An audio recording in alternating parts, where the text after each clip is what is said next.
IKEA just dropped 21 new smart home devices starting at $6, and they got almost everything right.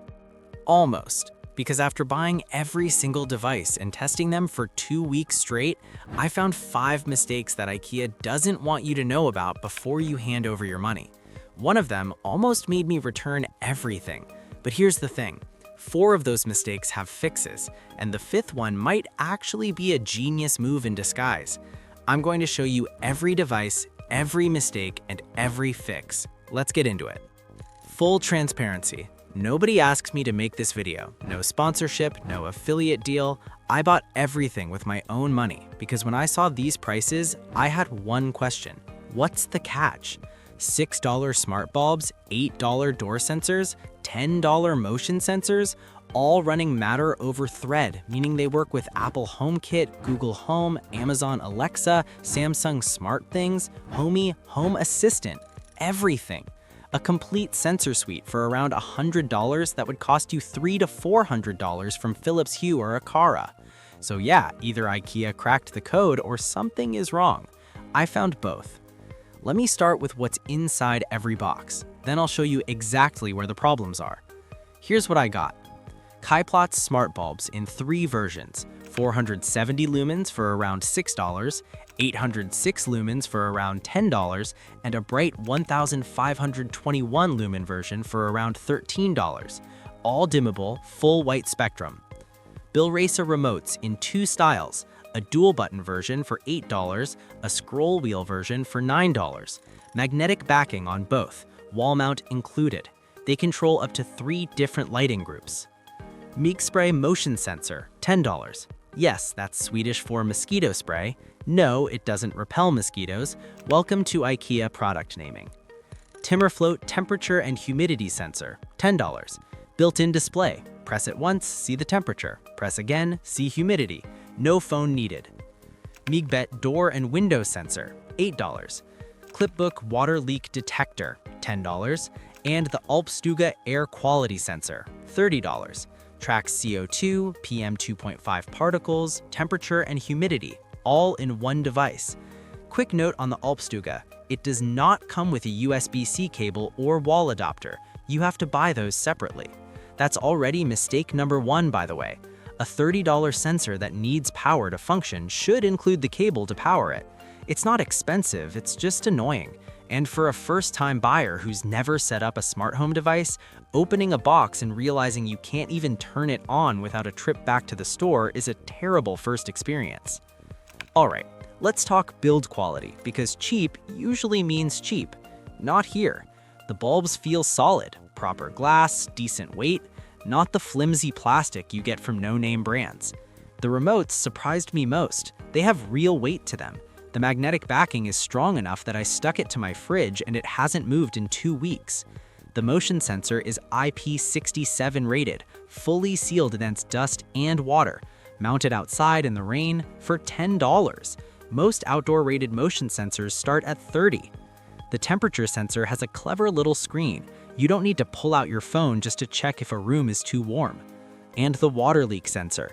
Small disc, place it under your sink or next to your washing machine, it screams at you the moment it detects moisture and sends a push notification, because one flooded basement costs more than every IKEA sensor in this video combined. Build quality across the board is excellent for the price.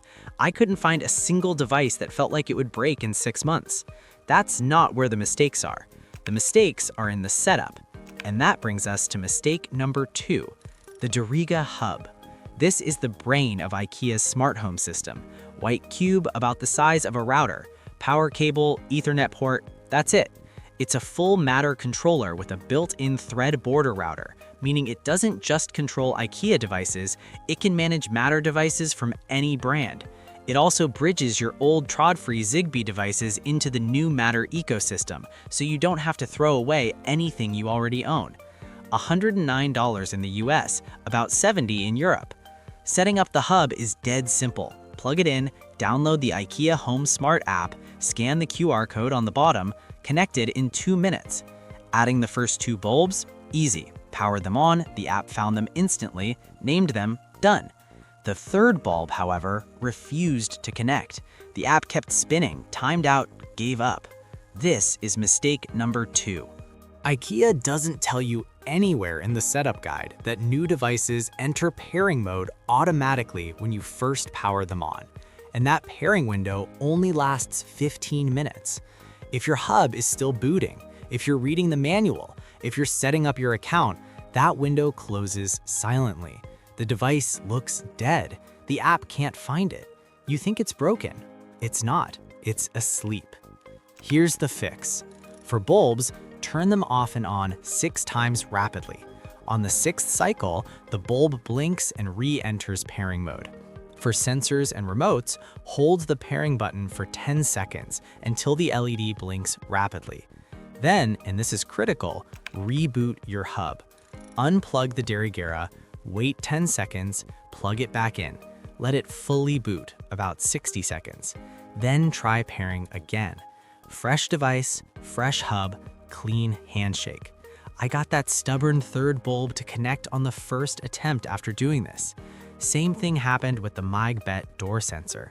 Timeout error, 4 failed attempts. Factory reset the sensor, reboot the hub. Connected immediately. Here's what should happen. IKEA should print one line on the Quick Start card. If a device won't pair, hold the button for 10 seconds and reboot your hub. That single sentence would save thousands of people hours of frustration. They don't print it. That's the mistake. All right, mistake number 3. The hidden requirement nobody talks about. Every single sensor in this lineup needs a thread border router to function. The MyG Spray motion sensor, the MyBet door sensor, the Timmerflotte temperature sensor, the Clipbock water leak sensor, the Alpstuga air quality monitor. None of them work without a thread border router. IKEA's product pages didn't clearly state this when these devices first launched. They've since updated the listings, but the damage was done. Thousands of people bought $8 sensors thinking they could just pair them to their phone. You can't. You need either the Derigera hub at $109 or a device you might already own that has a thread border router built in. Apple HomePod Mini, thread border router. Apple TV 4K 2022 or later, thread border router. Google Nest Hub Thickened Generation, thread border router. Nest Wi-Fi Pro, thread border router. If you already own any of those devices, the IKEA sensors will pair directly to them without the Derigera hub. You might already have everything you need and not even know it. But if you don't own any of those, that $8 sensor just became a $117 sensor, hub plus sensor. That's not necessarily a bad deal. The Derigera hub controls your entire smart home. You buy it once, but the marketing says affordable smart home starting at $8, and the reality is affordable smart home starting at $117 if you're starting from zero. That gap is the mistake. Now, the bulbs, the smart plug, and the remotes don't have this problem. They pair directly to Apple Home, Google Home, Alexa, or SmartThings through Matter without any hub at all. So if you just want smart lights and a remote, you genuinely can start at $6. But sensors, you need that border router. Mistake number 4, the Bilracera scroll wheel remote. This is the $9 remote with a rotating wheel that lets you dim lights, cycle through scenes, and control up to 3 groups of devices. On the Derigera hub, works perfectly. Smooth scrolling, intuitive, exactly what you'd expect. On Google Home, it shows up as 9 separate buttons, one for each scroll direction and button combination. It doesn't actually scroll. None of the buttons show up as usable in automations. On Amazon Alexa, same problem. Connects, but the scroll functionality is completely lost. On Apple HomeKit, better, but still not full scroll wheel support. The dual-button Bilracera remote works fine everywhere, but the scroll wheel version, the one most people actually want, only works properly on the Derigera Hub and Homey Pro. Every other platform treats it like a broken calculator. IKEA certified this as a Matter device. Matter is supposed to mean works with everything. This remote does not work with everything. That's the mistake. If you want the scroll wheel, use it with the Derigera Hub. If you're on Google or Alexa, buy the dual button version and save yourself the frustration. Now, mistake number 5. And this is the big one, the one that almost made me return everything. IKEA's app cannot build the automations most people actually want. Motion detected, turn on light. That works. Timer runs out, turn off light. That works. But here's what doesn't work. When motion is detected between 10 p.m. and 6 a.m., turn on the light at 20% brightness in warm white. Between 6 a.m. and 10 p.m., turn on at 70% in neutral white. Can't do it. When I leave home, turn off all lights. But if the window sensor says a window is still open, send me a notification first. Can't do it. When the temperature sensor reads above 25 degrees, turn on the smart plug connected to a fan. Can't do it. No time conditions, no combining sensors, no conditional logic, no geofencing, no presence detection. The IKEA app does basic automations. That's it. And at first, this felt like a deal breaker. I have sensors that produce great data and software that can barely use any of it. But here's why mistake number 5 might actually be genius. These devices are not locked to the IKEA app. Every sensor, every bulb, every remote, they're all open matter over thread devices.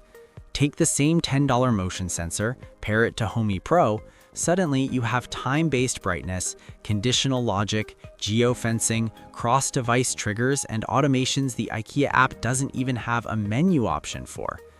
Pair it to Home Assistant, you get custom dashboards, energy monitoring, complete local control, and an automation engine that makes the IKEA app look like a calculator next to a supercomputer. Same hardware, different brain.